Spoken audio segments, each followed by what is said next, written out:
So one of my fondest childhood memories is of in the area I grew up in the shoals of Northwest Alabama.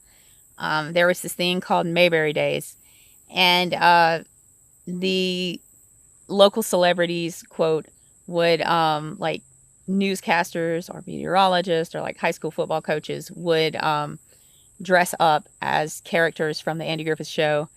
And one of my best memories as a kid was like wandering around downtown Florence with my two brothers, and our dad would like buy us caramel apples, and we'd just walk around and see all the people dressed up as like Barney Fife or Floyd the Barber or Thelma Lou, and it was just good stuff. I say to all the small towns in America and all the big towns, bring back Mayberry Days. In these dark times, we need that. So, you might be wondering about the Andy Griffith references, and to that I say, today we will be talking about the X-Files Season 4 episode, Home. And Home has a shit ton of Andy Griffith Show references. So, we'll get to that in a little bit. Home is an episode that this is the first episode I've reviewed that I don't consider underrated. It is famous, or I should say infamous, but not for the reasons you would think. It is infamous because it was the first X-Files episode to have a TVMA rating. And in 1996, that was a huge fucking deal. For a show that was in a primetime slot, and I mean in 1996, the X-Files was the primetime slot. The 1996 was the X-Files golden age. And for this episode to have content that would bring about a TVMA warning was a huge deal. And I watched this episode first when I was 12 years old, and I watched it last night when I'm almost 38 and the year of our Lord 2022. And I gotta say, the dark content in this episode still holds up. Like, it still makes me want to sleep with the lights on. And I do sleep with the lights on when I watch this episode. And we live in an age of shows like Game of Thrones and Yellowstone and Stranger Things. And like, for a show made in 1996 to still have like the dark material in it, to still be as scary as it was in 1996. I mean, yeah, they did it. They set out to make a fucking disturbing episode of the X-Files, and they succeeded. They succeeded. I just want to say content warning. If you're watching this, or if you plan to watch the episode Home, you've never seen it before, content warning. Me and my daughter watch the X-Files on Comet TV, which is owned by Disney, and I don't think they're ever going to show this episode of the X-Files. It was aired once on its original airing. It did not air in the original reruns. It aired when the X-Files was broadcast on FX during the early 2000s, and it's on the DVD releases. I don't think Comet will ever show this episode of the X-Files. Let's just say I'll be very surprised if they do. So, the X-Files episode Home starts out with these kids, and they're playing a pickup game, like a Sandlot game. This will not have a happy ending the way the movie The Sandlot did, with these lovable scamps creating a bond of friendship with a neighbor who lives in a creepy old house. It will not end that way. So, there's also lots of cute dad jokes of when they put home plate down. You know, in the X-Files, there's this little readout, and it's like shows the time and the place and so forth, and it says home, and then it says Pennsylvania, and I'm like, good dad joke, guys. So these kids are playing baseball. One kid is kind of like scuffing up the dirt the way you do when you're at home plate. and his shoe is in a pool of blood, and there's a baby's hand sticking out of the dirt. And I remember watching this when I was 12 when it first premiered with my friend Jenny. And when I saw that, I was like, oh shit, this is going to be one of those episodes, eh? Excuse me. So the next thing you see is Mulder and Scully at the crime scene, and you get a beloved X-Files trope where Dana Scully is doing all the goddamn work and Mulder's off in the background just dicking around. And I mean, he is really dicking around. He's playing with a baseball, and Mulder does a signature Fox Mulder move where he tries to flirt with his partner using baseball. He makes her smell the baseball, which I think is the most charming neurodivergent thing Fox Mulder could do. Like, I really like this girl. Smell my baseball, you know? You could just, like, ask her out on a date, Mulder. Like, you don't have to do this, man. So, they meet. Well, before I say that, Mulder tells Scully, he's like, you don't know me as well as you think you know me, Scully. And the look on her face is like, yeah, bitch, I know you very well, actually. And he's like, if I wanted to settle down, like, I'd make a home here. And Mulder is what we call a cottage. I think the kids call a cottage whore. It's like a play on the term cottage core, where, like, Mulder loves the country aesthetic, and that's all he loves. Do you really think Fox Mulder could survive alone in a rural setting? The answer is no. Okay, when he lived in the unremarkable house, it was Dana Scully keeping him alive. I am drinking a Coke with Jack Daniel's Fireball whiskey, and it is my favorite light drink. So, this is the first, but it will not be the last time Mulder will flirt with Dana Catherine Scully in this episode, because this episode's funny. It's remembered by people outside of the fandom for its TVMA content, but it is remembered by people within the fandom as the episode where Mulder and Scully ask each other to have their babies. And I remember when I started rewatching The X-Files in 2020, I was like, what do I remember about the episode Home? Did I remember the brutal infanticide? Did I remember the inbreeding? Did I remember the brutal murders? And I was like, no. I remember Mulder and Scully asking each other to have their babies. That's what I remembered from this episode. And when I watched it again, I was like, whoa, I didn't remember that stuff. So, this will not be the last time this happens in this episode. They meet Sheriff Andy Taylor, and Mulder's so cute. He's like, for real? And I just want to say, I'm going to start rating these vlogs by how, as much or as little of a piece of garbage Mulder is in each episode. Mulder's pretty good here. I'm going to put him at about a 6, okay? So, Sheriff Andy Taylor in this episode, not Sheriff Andy Taylor on the Andy Griffith Show, is played by the actor Tucker Smallwood. Fantastic actor, one of my favorite actors. And I remember watching this when I was 12, and I'd seen Tucker Smallwood in other things, and I was like, oh, this guy's cool. He's played by Tucker Smallwood. He's the cool small-town sheriff. His name is Andy Taylor. And I'm like, this guy's great.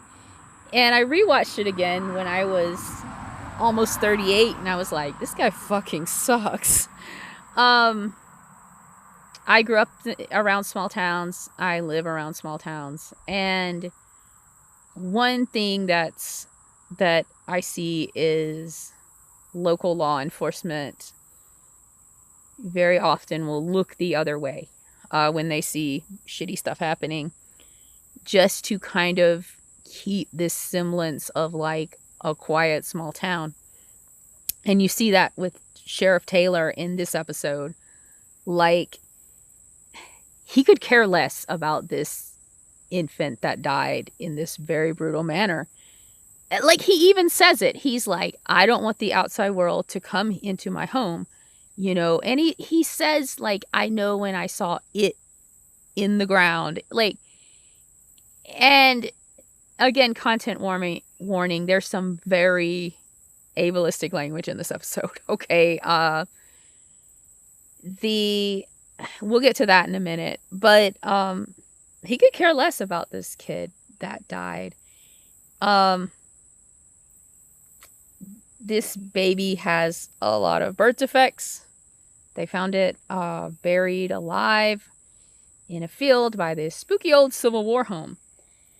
And Sheriff Taylor could really care less about it. He just wants the FBI to do their investigation, get out of his town, and so everything will go back to normal.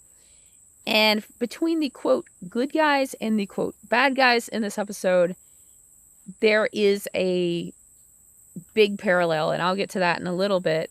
So Mulder sees this spooky old Civil War house, which we saw at the beginning of the episode, and he sees some fellows watching them from the porch. And Mulder's like, hey, we should question those people. Good job, Mulder. Doing your job for once in your life. And Sheriff Taylor, like, doesn't answer, and Scully's like, oh, we need to talk to these guys. And then he, like, says, those are the Peacock brothers. They built this home in the Civil War. He insinuates very heavily that they practice inbreeding. Holy hell. And also the face Mulder makes when he's like, when Sheriff Taylor's like, they breed their own stock, if you get my meaning. And Mulder's like, ooh. Like, yeah, thanks for channeling the audience there, Fox Mulder. And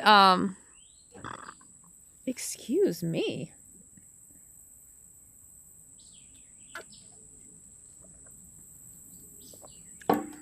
So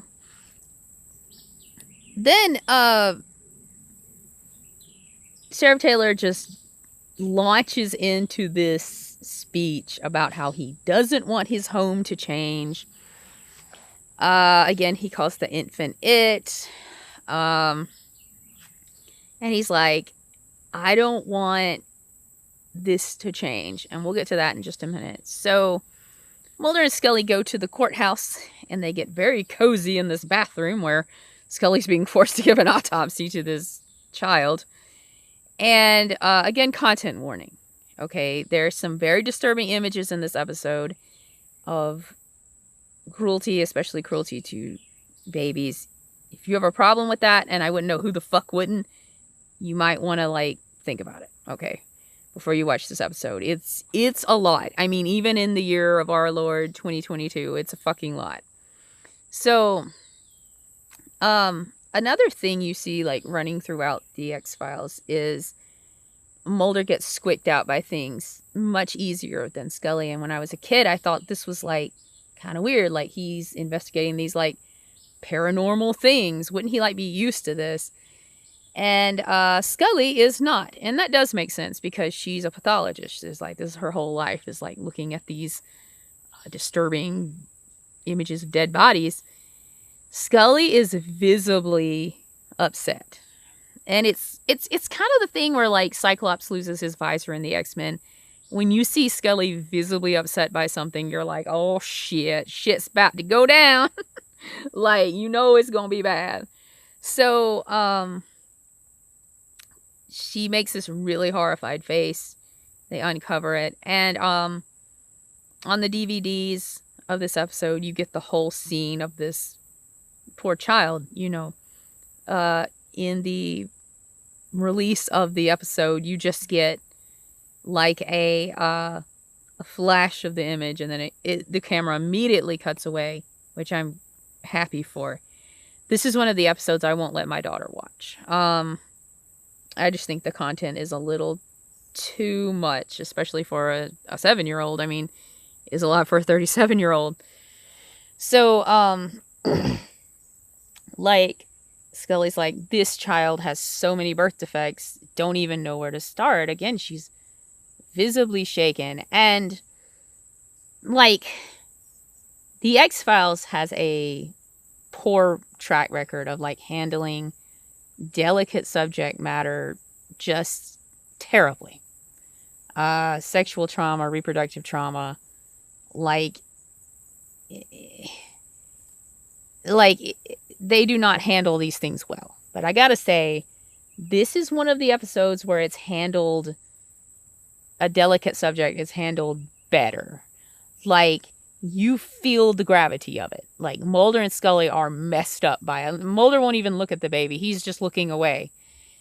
Scully's very disturbed. And when they leave the courthouse, like, they have to sit down. They have to take a minute. Like, Glenn Morgan and James Wong wrote this episode. We'll get to that in just a second. Our boys, Glenn Morgan and James Wong, wrote this episode.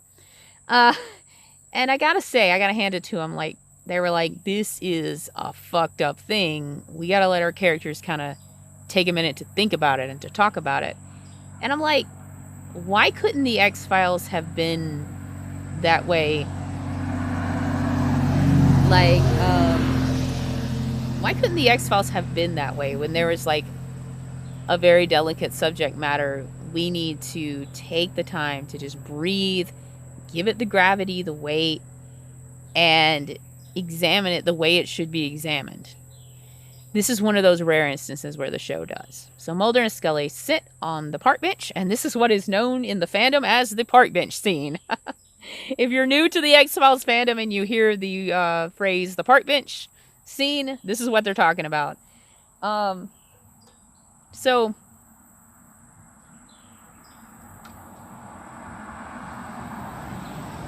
Mulder and Scully sit down. It's very cute how they sit down. Scully's like leaning over with her hands between her knees, and Mulder's like leaned back. He's got his arm behind her. Yeah, Mulder, you're not fooling anybody. And Glenn Morgan and James Wong were, quote, the numero writers of the X-Files. They just wanted to show Mulder and Scully as a SpongeBob SquarePants meme, platonic episode partners. They had no romantic feelings, according to these guys. But it's almost like they're winking into the camera, and it's like, they're platonic, wink, wink. And like, they're like, they're platonic, wink, wink, you know, and then they just turn around and do something that just is not platonic. And I don't think this is what Glenn Morgan and James Wong were doing. I think they were writing these scripts to be platonic, and David and Jillian were just like, nah, they're not platonic. How are they platonic? I'm sorry. Like, we're sexy, and we're gonna play this as like we want to fuck each other. Okay.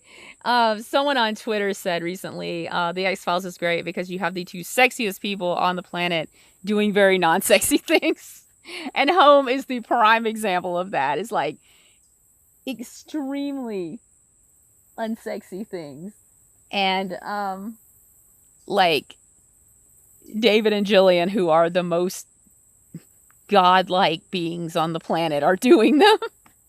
So they talk, they have a chat, and Scully asked Mulder to father her babies. that's the summary of it. Like, if you want a summary of this conversation, that's what it is. Scully's like, nature turns so cruel. And she's just like, I'm projecting on myself. And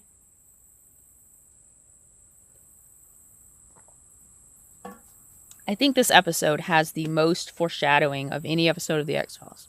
And we'll talk about that in just a minute. But we are talking about Mulder and Scully asking each other to have babies. So I think what I like to believe, what I want to believe, see what I did there, is Mulder and Scully are so bad at flirting and romance that it just makes a 180 and they're suddenly really good at it. This is a good example of that. Like, Mulder's like, do you have a history of genetic abnormalities in your family? And Scully's like, no. And he rubs her back in a way I'm sure all platonic coworkers do. And he says, just start pumping out the little Uber Scullys. And I'm reminded of that scene in Encanto where Dolores, who can hear everything in town, tells Isabel about her boyfriend, and she's like, he's going to propose tonight. He wants 5 babies. And I'm like, that's Mulder. He's like looking at Scully, and he's like, I want 5 babies. So then Scully's like, what about you? And I'm like, Dana Catherine Scully, you need to tone it down a little bit, girlfriend. So, ooh, my wrist is cramping up. So, Mulder's like, the Mulder's past genetic muster. And what he's really saying is like, you want to make babies with me, girl? Because they're going to have these eyes and they're going to have these shoulders. And Scully's like, I want that. And so then they flirt some more. Holy shit. Tone it down, guys. This is a family program. And then Scully starts to walk away. And you know how I said Mulder was kind of good in this episode?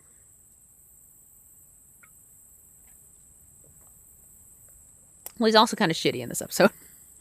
So one thing about Mulder's character that pisses me off. So many people say Fox Mulder is like this really kind, empathetic character. And he cares so much for the victims. But I'm going to tell you one thing about Mulder.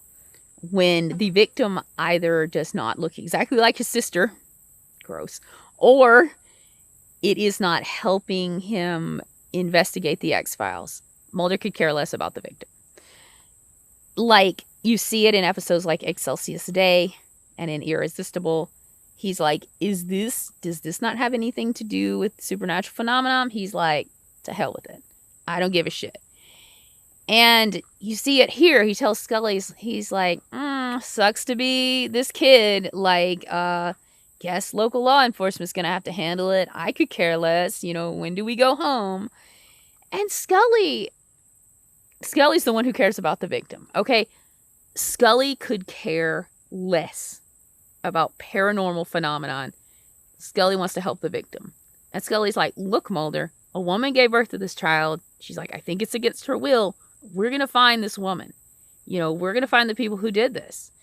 And she starts to walk away. And then Mulder makes another remark. And he's like, I never saw you as a mother before, Scully. And I'm like, really, motherfucker? You never saw her as a mom before? This woman who will look at any little waif and be like, this baby's mine now. And you're like, I never saw her as a mother before. I'm like, wake the fuck up, Fox Mulder. You were just asking her to have your babies like 2 minutes ago, you motherfucker. Anyway,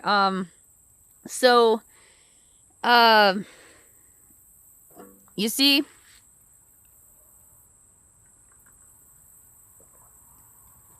the Peacock brothers. And I remember watching this when I was 12. All the icky stuff that happens in this episode. It is that guy pumping gas with his mouth. That is, honest to God, the most disgusting thing.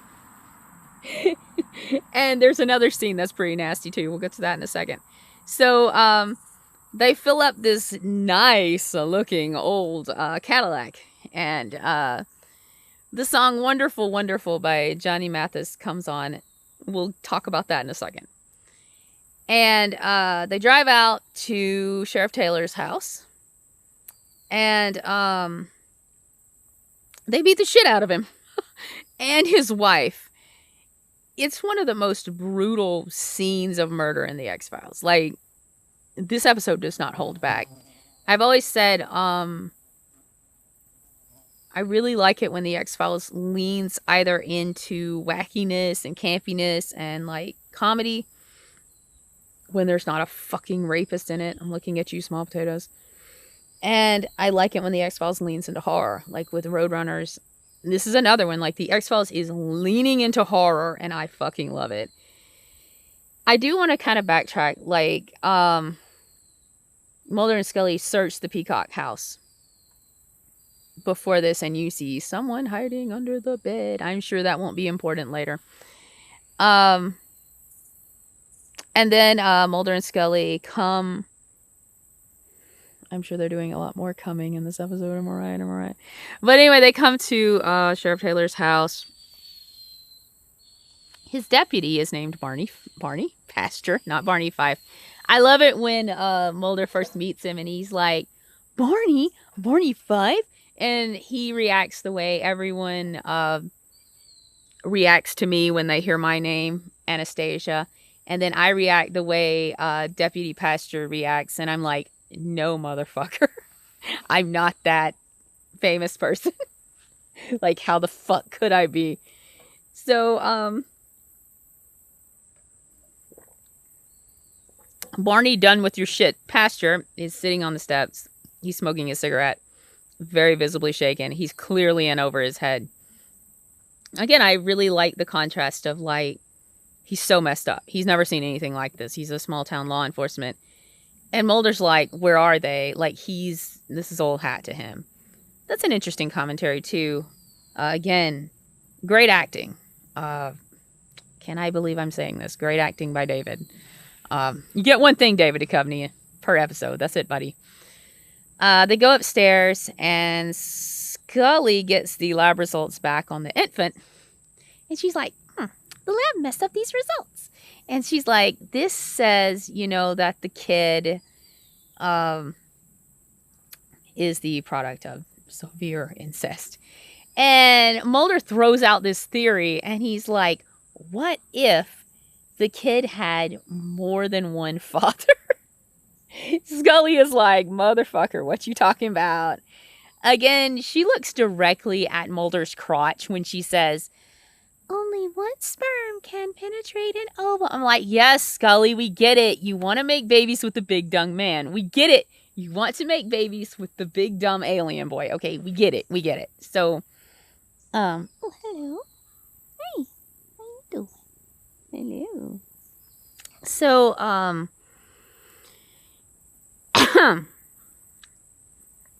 then, of course, Mulder, like, mansplains science to Scully, a scientist.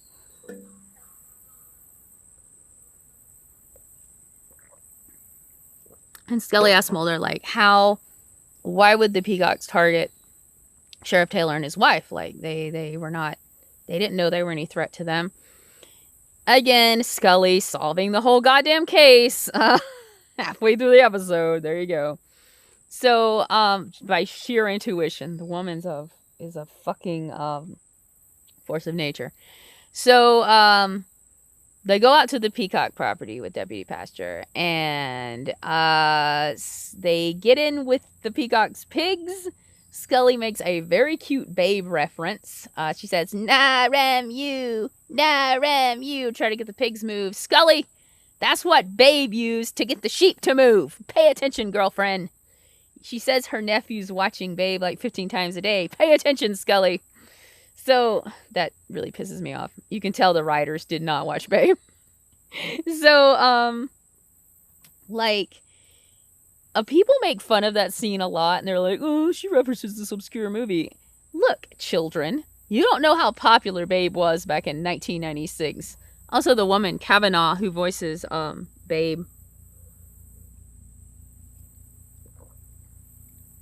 She also voices, Chucky in the Rugrats. She plays the mom on Small Potatoes. So, the peacock house is rigged with booby traps. And Pastor tries to go in the door and he gets himself decapitated. Mulder and Scully are like, that's not going to happen to us. They run the pigs out. Mulder's is like behind a pig and he's like, Scully, would you think less of me if I told you I was getting a little excited now? And I'm like, Fox William Mulder, you need to keep some things to yourself, man. That's not hot. So Mulder and Scully go in the house. There's this very scary scene where, like, Mulder has a 2x4. He slips it through the door and a rod just goes through it. That gave me nightmares when I was a kid. And the next day I was, like, out in the yard, like, trying to construct it. And my mom was, like, looking through the window and she's like, she's fine. She's not in the house. I don't care. So the 90s was a different time, okay? There were no helicopter parents back then. So they go in the house. They're looking around, and Mulder finds this newspaper that, like, says Elvis Presley dead at, 42, and he makes the sad face. And I'm like, Mulder, focus here. You and your lady friend are in danger. But also, Scully gives him a little look. She goes, And I'm like, Scully, keep your head in the game. We get it. You two want to fucking make babies as soon as this case is over. We understand, okay? I also want to say, backtracking a little bit, in the hotel room scene where she's talking to Sheriff Taylor on the phone. She's leaving and Mulder says, "Good night, Mom." And she turns around and looks at him, and girlfriend is turned on. She's like, "Look, spooky boy, when this investigation's over, I'm gonna get that spooky dick." So, they go in the house. They're in the Peacock house. It's scary as fuck. This episode heavily inspired by The Hills Have Eyes, Texas Chainsaw Massacre. And they find something under the bed. And it's Mrs. Peacock, the boy's mother, which was presumed dead in a car accident. And the X-Files doesn't scare me usually. But there are scenes from the X-Files where I have to sleep with the lights on. And that scene of that old lady pulling herself back under the bed on her little wheel cart lives in every one of my nightmares. Okay? It's fucking scary. So she explains in no uncertain terms to the FBI agents that her boys, they don't feel pain.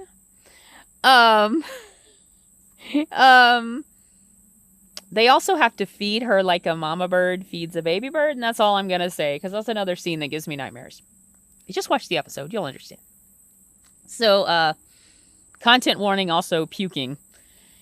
From me and also by the characters on this episode. She explains to them in no uncertain terms that Edmund is the Peacock boy's brother and father. Holy hell. So they go back out and Mulder tells Scully, Mulder engages in some very ableistic language, and he's like, these guys are just animals. And I'm like, Mulder, I get it, man. These guys are products of incest, and they have developmentally delayed mental issues. But they're still human, Mulder, okay? And you should still treat them like humans, dude. It's gross. It's gross language.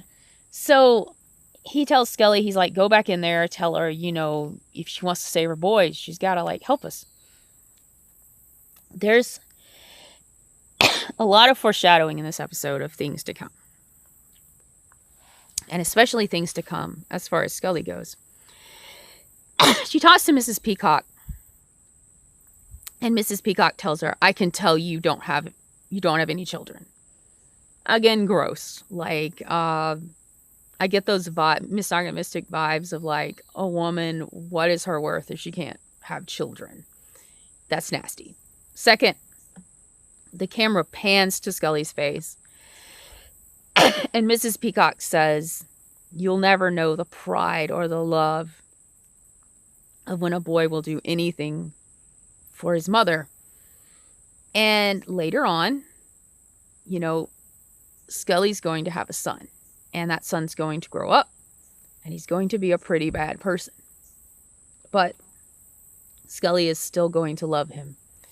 And she's still going to just be heartbroken when he dies. And you see that foreshadowing. It's very emotional to me. This Scully is very much more seasoned. She's very much more hardened than this Scully in the pilot episode. But I still want to wrap her up and protect her from the things that are about to happen to her. And again, Scully had 2 children with genetic abnormalities that either directly or indirectly killed them. So you see that foreshadowing. Another thing is you see the parallels between Mrs. Peacock, who's telling her sons, these people are going to come, they're going to try to change our home, and we're not going to stand for it. That is almost word for word what Sheriff Taylor said in the beginning. Like, Mrs. Peacock and Sheriff Taylor are more alike than they think. They both have this very antiquated way of thinking, and they don't want change to come into their small town and change everything. What they don't understand is that for human culture and society and civilization to progress, I'm so sorry, your throat's so dry, you have to have change, and you have to have new people and new ideas coming into it, or that will stagnate and it will die out. Whether if that's a person, a family, a society, a culture, a civilization. That's just the way it goes, okay? I see so many small towns around my region, and they're dying. And when new groups of people, usually immigrant, minority groups, come into the town, the settled citizens there are like, we don't want these people here. They're trying to change our town. But those people that are coming in are bringing in new business, new ideas, new art, new food, new children to grow the community. And when these people don't want them there and try to force them out, that community dies. And you see it so much around here. So that aspect is very relevant. So the Peacock brothers get the scent, and they come to the house. And Mulder's like, oh shit. There is this terrifying fight in the house. Again, one of the most terrifying fights in the whole series. And Scully shoots one of the brothers. He doesn't feel a thing. And then Scully, who's a very clever baby, she like runs in the back. She's like, I got the mother. The brothers go after her, and two of them die in their own booby traps. But when you know it, Edmund, the father and brother, gets away in the Cadillac with Mrs. Peacock in the trunk. And let me say something, okay? They kept Mrs. Peacock under the bed. They didn't know the authorities were coming after them. They didn't have any reason to hide her there. Why the fuck do they keep her under the bed on a rolling dolly? And also keeping her in the trunk. I get it. They don't want authorities to see her, but holy shit, it's dark. That scene where Edmund, her son and husband, comes out of the trunk doing God knows what with her. I need to take a shower, okay? That's the way I feel. I need to take a shower and drink some tea. So, need to decompress. I need to watch some Andy Griffith show after I watch that scene. And you see them driving off, and the Johnny Mathis song Wonderful is playing. A fun fact, Johnny Mathis would not sing that for this episode. He got wind of what this episode was about, and he's like, nah, I don't want any part of it, thanks. So it's a voiceover guy singing it. When I was 12, I thought it was as funny as hell that they were playing this like upbeat and happy song about how wonderful, wonderful things are, you know, when all of this awful, god-awful shit's happening. And now I see it's like, again, it's the gilded mindset of Mrs. Peacock, as messed up as her view is, and of Sheriff Taylor, where it's like, let's just keep saying things are wonderful here. We're going to turn a blind eye to how shitty things are. And again, you see that in so many small town and big town settings. So, as Agent Mulder would say, there is something rotten in Mayberry. But let me know your thoughts. This one went on much longer. This is probably going to be the longest one I have. Maybe Shapes is a little bit longer. Let me know your thoughts on the episode Home. I love it. One of the best episodes of The X-Files. Again, content warning. If you want to watch this episode, it's dark. I will see you next time.